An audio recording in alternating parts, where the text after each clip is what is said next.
Les journées de grâce sont rythmées par des exercices de rééducation. Lors de mes multiples déplacements, de mes multiples séjours dans les hôpitaux, j'ai appris comment faire un peu de rééducation. Donc, lorsque j'ai un peu de temps, et régulièrement, en fait, tous les jours, je fais des efforts. Je peux le faire soit le matin avant de sortir, soit en soirée, ou bien peut-être en journée si j'ai un peu plus de temps en journée. Donc, moi, je vais lui faire certains exercices. En fait, ces exercices lui permettent de garder de la souplesse et pour que ses membres, comme si j'arrête, que ça ne devienne plus davantage raide. Donc, nous allons un tout petit peu, en fait, faire ce petit exercice-là pour qu'elle puisse maintenir, en fait, un peu la forme que nous voyons actuellement. Notre souci, en fait, mon souci principal en tant que parent, c'est vraiment lui permettre d'avoir une qualité de vie assez acceptable, avec mes maigres moyens, bien sûr, et avec le peu de temps que j'ai, parce qu'il faut bien que je trouve à manger pour le reste de la famille, et ce n'est toujours pas évident. Donc, j'avais pris, en fait, je prends régulièrement des rééducateurs à domicile pour elle, mais c'est extrêmement cher, ce qui fait que je le fais de façon intermittente, je ne peux pas le faire continuellement, sinon je ne pourrais plus nourrir le reste de la famille.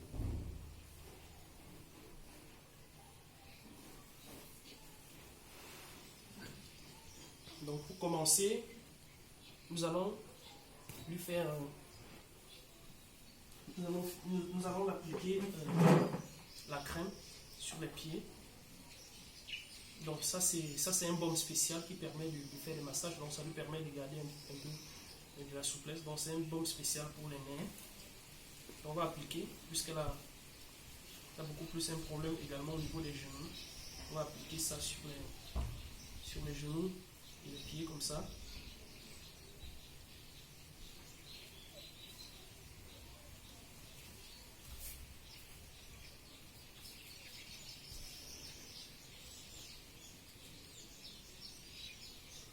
Lorsqu'on fait ça, c'est pour essayer d'étendre ses nerfs, pour lui permettre de rester debout à terme.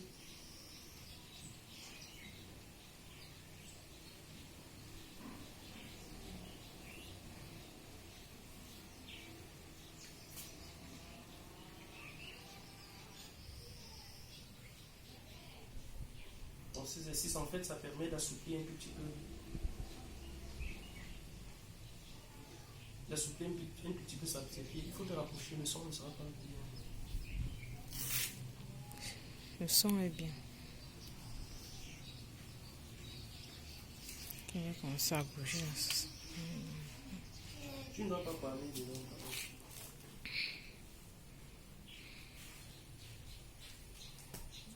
Donc, en fait, on doit faire au moins une bonne dizaine de minutes. Insister vraiment sur la même bonne dizaine de minutes.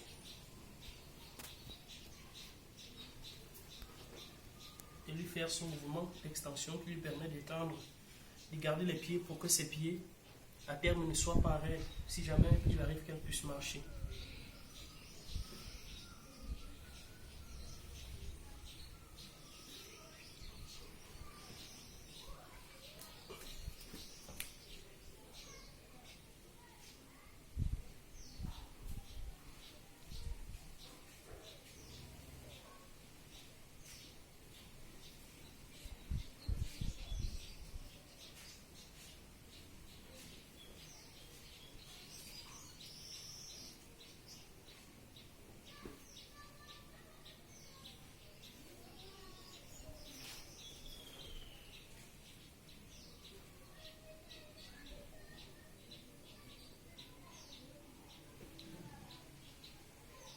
Donc ce sont des exercices en fait qui sont très souvent douloureux.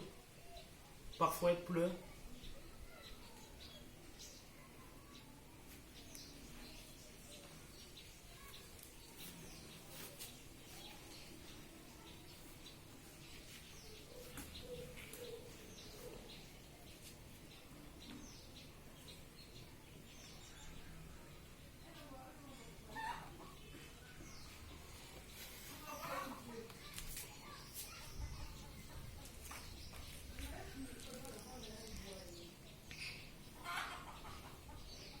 À cause de la maladie de ma fille, j'ai dû apprendre un certain nombre de choses. Des choses que je Je ne maîtrisais pas aujourd'hui, peut-être que je maîtrise un tout petit peu.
Donc en fait, le fait de faire ce mouvement, ça permet de stimuler un peu, de stimuler un peu en fait ses muscles. Parce qu'elle a l'hypertonie.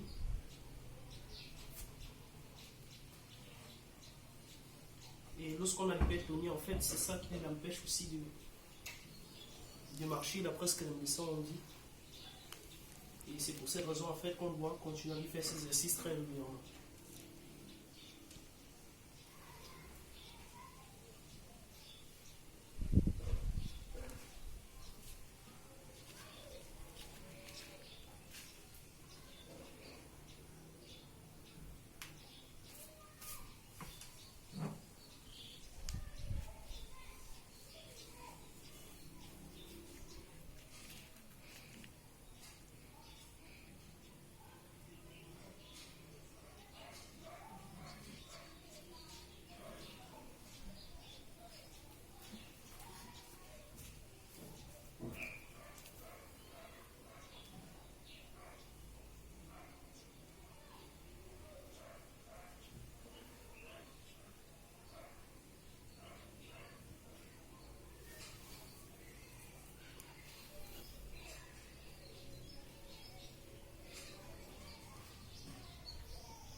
temps, en fait, lorsqu'elle était couchée par terre, elle ne pouvait pas s'élever toute seule. Donc, grâce aux différents exercices qu'on a fait, elle peut arriver aujourd'hui à s'élever comme vous pouvez constater. Donc, elle fait beaucoup d'efforts même pour s'élever. Lorsqu'elle est couchée par terre, c'est extrêmement difficile pour elle de s'élever. Donc là, vous voyez, elle va prendre pratiquement 1 minute pour pouvoir se soulever. C'est extrêmement compliqué. Là, elle fait tous les efforts du monde pour pouvoir s'élever. Pose tes mains, pose bien tes mains. Voilà.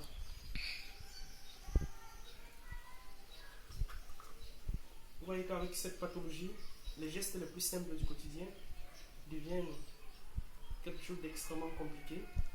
Donc voilà, nous avons fini avec les petits exercices de relaxation. Maintenant, on va lui permettre de faire la station debout. Parce que ça fait partie en fait de ce que les médecins ont recommandé pour son état. Donc. Et pour cela, nous avons les attelles. J'ai pu me procurer depuis plusieurs années déjà une paire d'attelles. Malheureusement, jusqu'ici, je n'ai pas encore pu remplacer ces attelles parce que ce n'est pas toujours évident de les remplacer ici chez nous. Parce que ça coûte assez cher.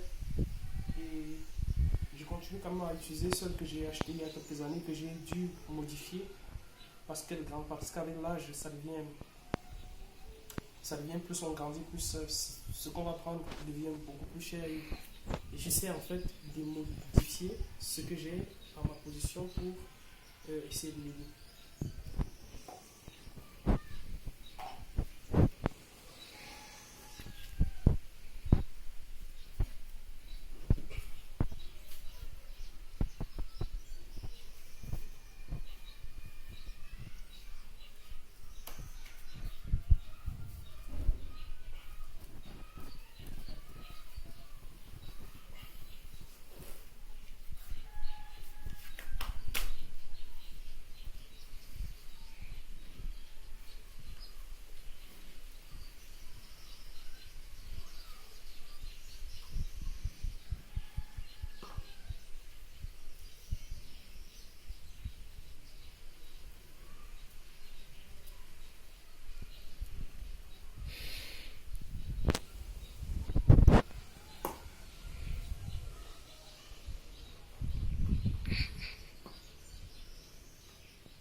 Donc là, je suis en train de lui mettre des attelles. Ce sont ces attelles en fait qui vont lui permettre de rester debout parce que sans les attelles, elle ne pourra pas se mettre debout.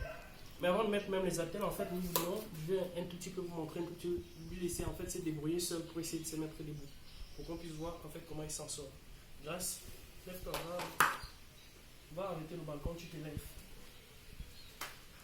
Donc ce qui est avec ma fille, en fait, c'est qu'elle entend, elle comprend parfaitement. C'est l'avantage que nous avons aujourd'hui, que je peux dire la chance en fait que j'ai avec elle, parce qu'au moins, elle peut comprendre ce que je dis. Par contre, elle ne peut pas parler, donc elle est obligée de s'exprimer avec les gestes pour qu'on puisse comprendre. On va faire des efforts en fait de s'élever toute seule. Ses pieds sont faibles, elle ne peut pas rester debout toute seule, elle ne peut pas délier longtemps. Donc on va ensemble constater en fait comment elle fait.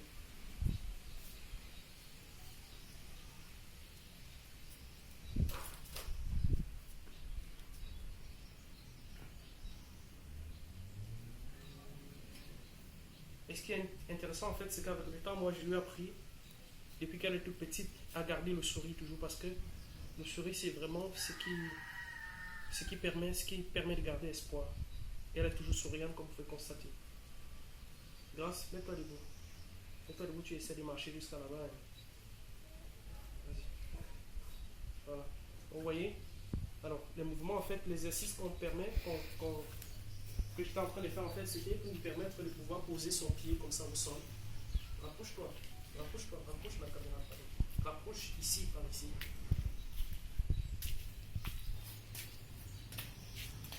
Voilà, donc, vous voyez, ici, elle n'arrive pas à poser ses pieds au sol. Vous voyez? Elle n'arrive pas, elle a les pieds en X, comme on peut constater ici. Quand elle essaie de se mettre debout, Donc, je ne sais pas, les médecins n'ont pas encore pu vraiment déterminer où se trouve le problème à ce niveau. Mais il se peut que ce soit un problème généralisé. Donc voilà, elle n'arrive pas à tenir.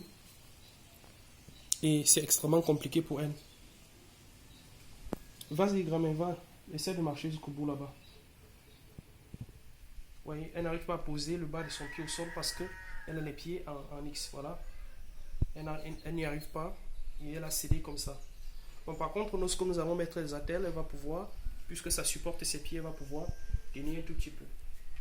Ça fait mal. Ok. Tu n'arrives pas, n'est-ce pas? Tu dois faire des efforts. Je te dis qu'il faut toujours faire des efforts là. Hein? Tu es une championne là. Hein? Dis que Grâce est une championne. Dis fort, parle fort. Grâce est une championne. Grâce est une championne. Grâce est une championne.